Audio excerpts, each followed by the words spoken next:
Hey guys, and welcome to this video on career success using astrology.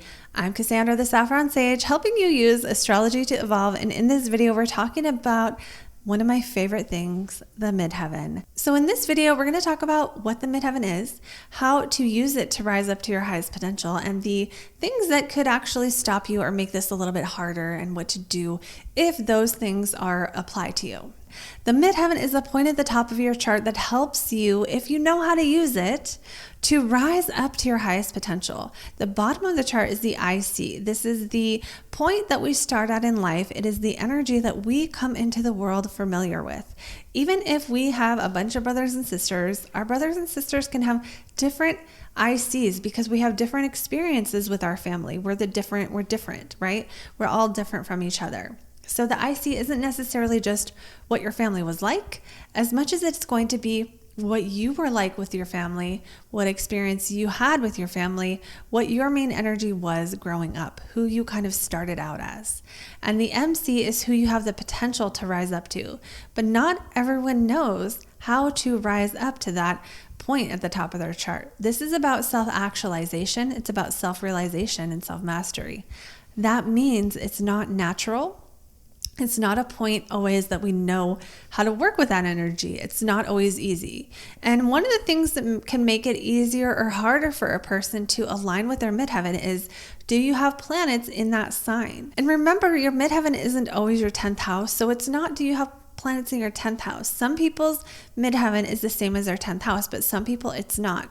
So your midheaven is going to be that energy to move toward. It's the energy the world wants from you, right? So if you have a public image and your public image is aligned with that midheaven, people will celebrate you for it. Even if you have skills in other areas that you like more, even if you have interests that you like more, even if it's not who you feel like you really are, right? So if you have all your planets below your horizon and you have no planets in the sign of your midheaven, you might feel like this isn't even who I am. Okay, I know I felt like that when I learned about my midheaven. Like, this is not a natural energy for me. It is a skill or an energy we have to cultivate. We don't choose our midheaven. We don't choose what the world wants or needs from us. We just choose whether we're going to go along with the assignment or not. One myth about your midheaven that I see constantly in the astrology community is that the midheaven is your job. The midheaven is not your job, okay? You could have any job with a certain midheaven. You could have lots of different jobs.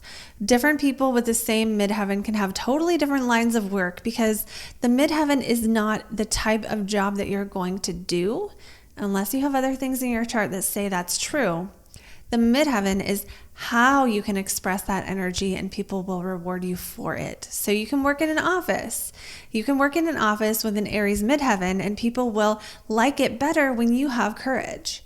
You could work in an office with a Gemini midheaven and people will like it better when you report facts that are from other people, not your own beliefs or opinions.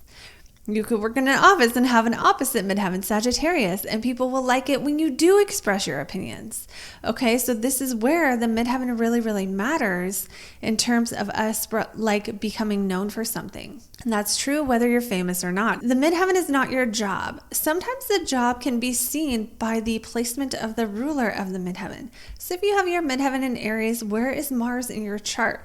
Let's say you have Mars in the 9th house. Well, someone with Mars in the 9th could be well known for their belief systems. They could be well known for writing a book, working with the law, doing other things related to the 9th house. Some kind of long form education or body of work, publishing, being a professor. These are all potential things that could happen with someone with their midheaven ruler in that 9th house. And we have 12 different houses to choose from, and that still isn't going to be your exact job, but it's probably the line of work or the area of work or the field that you go into. I have a video called Career Mastery that tells you all about the different meaning of the different planets through the 10th house and the different signs on that house. So you can go watch that video for more specific details on that. So, the midheaven is not really necessarily what your job is going to be.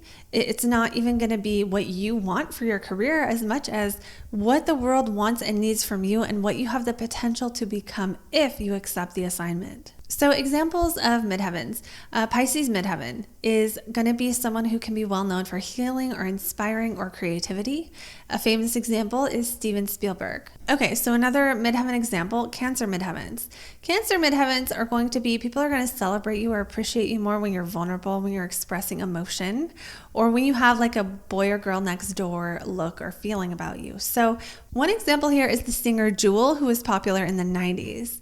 And one of the things about her music that was very different is that she was so vulnerable and emotional while she was singing, and people would just cry when they would watch her sing.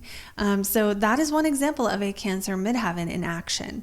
Another one is Britney Spears, who, even though she was a pop star, whenever she would dress sexy like a pop star, she would get so much flack for it from the media.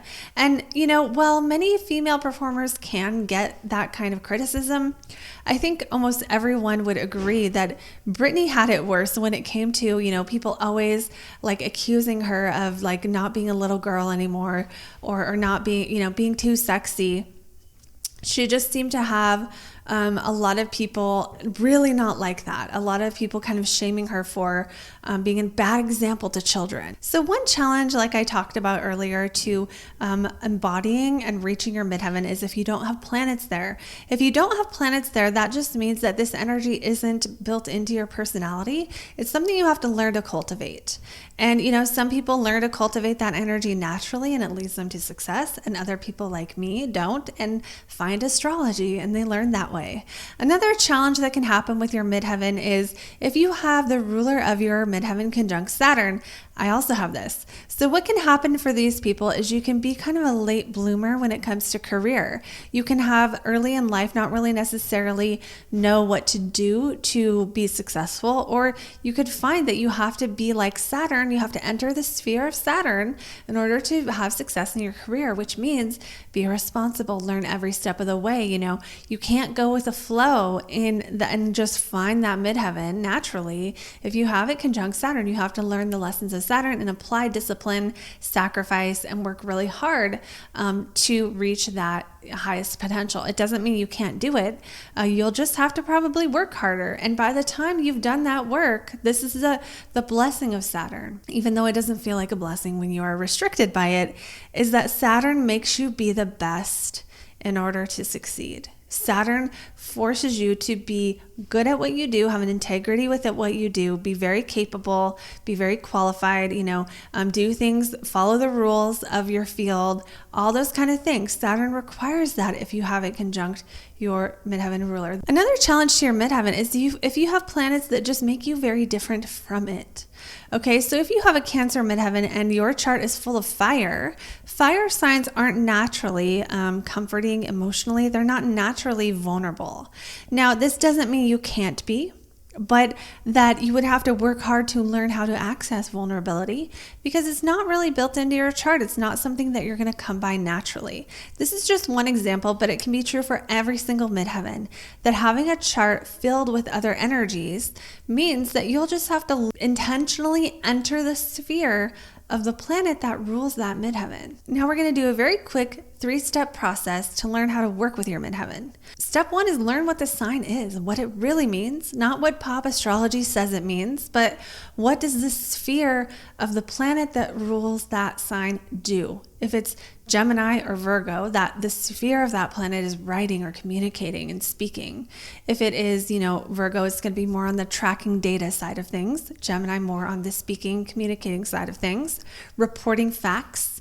Okay, if it's Sagittarius, it tells stories and travels and experiences. So learning about the sphere of the planet that rules that midheaven, really getting an accurate feeling of what that planet really truly means on a deeper level. Step 2 is to treat it like an assignment to become more like that planet in your career. And step 3 is to test and measure it. Just like everything I say, I don't ever want you guys to believe everything I say. I want you to test it and measure it in your life and see if it works. This is the best way, in my opinion, to use astrology, is to really test it out. See for yourself. If you have a Capricorn midheaven and you start acting more like a Capricorn person does, which would be maybe setting huge goals that are hard, or maybe, helping other people under you learn how to do a skill and delegating, try it and see if it works. See if it's successful. See if the people around you seem to react well to it. Now, this doesn't mean to, only do what other people want you to do, because no matter what we're doing, we might have times where we're embodying our energy of our midheaven, and some people in our lives just aren't going to like it, especially if this is people you've already known who really liked the older version of you. But you can kind of tell, if you launch something in a business and you're acting like your midheaven, you can tell, is it successful or not? Does it sell or not? Do people want that thing from you? Do they hear you when you talk in that kind of way?